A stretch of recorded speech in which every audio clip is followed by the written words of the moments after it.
Hi. So this week I'm sharing the findings from employee sentiment on the workplace, a US research piece carried out by ADP Research Institute, over 9,000 employees. And the findings that I shared yesterday categorically said that, hybrid working model is working. It's scored higher than remote and it's scored higher than on site for connectivity with workmates, getting constructive feedback and the perception of there being better career opportunities. The results I wanted to talk about today were this one the report did not compare the hybrid workers, it was just on-site and remote. And not surprisingly, it said that on-site workers, 21% said they had longer days, were 39% of remote workers. 25% of remote workers said they had more time spent on meetings and communication, where only 15% of on-site workers. Not great differences in the percentage, but something to be addressed nevertheless. And longer days, on average an hour a day, so not the massive things that some people are reporting, the hours that some of the remote workers are working each week.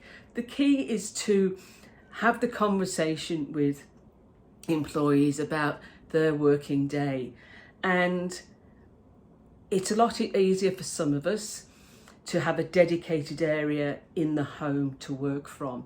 But what I've said to people who have struggled in this place is try and make a dedicated place, whether it's the end of the kitchen bench or the coffee table or the end of the dining table. Wherever your working space is, dedicate it to work. Don't move it about. When you go to the end of the kitchen bench, you are going to work, which is when you walk away from that, you're walking away from work. Don't go back to it. See it as you've just closed the office door behind you, and that's the end of your day. It's too easy just to go back and check in.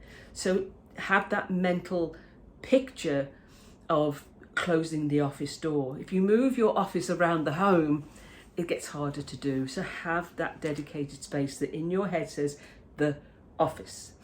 Also reported more meetings. We know that. And that's what's happened, is that the informal conversations, the passing conversations that managers and their teams used to have been replaced by meetings. And it's a fear of, what if I don't tell everybody? But the thing is, what leaders should be doing is saying, firstly, do I need a meeting? If I do, who needs to be there?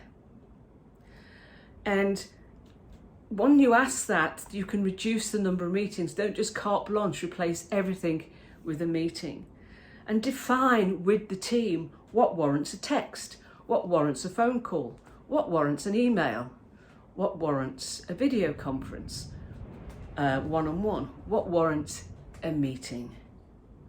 Ask that first and you'll cut your meetings right down.